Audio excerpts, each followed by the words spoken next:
പിശാച് ഒരു മനുഷ്യനെ തെറ്റിക്കാൻ ശ്രമിക്കുമ്പോൾ അവൻ ആദ്യം ശ്രമിക്കുന്ന കാര്യം എന്താണെന്ന് അറിയോ? ഖുർആനിൽ നിന്ന് അവനെ തെറ്റിക്കാനാണ്. കാരണം ഖുർആൻ ഏറ്റവും പാരായണം ചെയ്യുന്ന, അതിന്റെ ആശയങ്ങളെ മനസ്സിലാക്കുന്ന, അത് പഠിക്കുന്ന, അത് ഉറ്റാലോചിച്ചുകൊണ്ട് അങ്ങനെ പഠിക്കുന്ന ആളുകളുടെ അടുക്കൽ ശൈത്താൻ അടുക്കാൻ സാധിക്കില്ല. കാരണം അവനൊരു പ്രത്യേക ഹിസ്നിന്റെ അകത്താണ്, പ്രത്യേക സംരക്ഷണ വലയത്തിന്റെ അകത്താണ്. അവനെ പിശാചിന് തെറ്റിക്കാൻ സാധിക്കില്ല.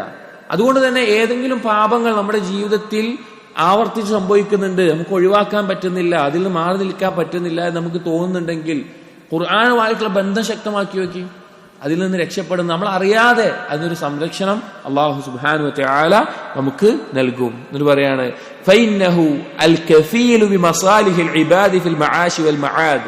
ഖുർആനാണ് ദുനിയാവിലും പരലോകത്തും ഒരു മനുഷ്യന്റെ നന്മകളുടെ കഫീല്, അഥവാ കഫീലാണ് സ്പോൺസർ, അഥവാ രക്ഷപ്പെടുത്താനുള്ള ആൾ.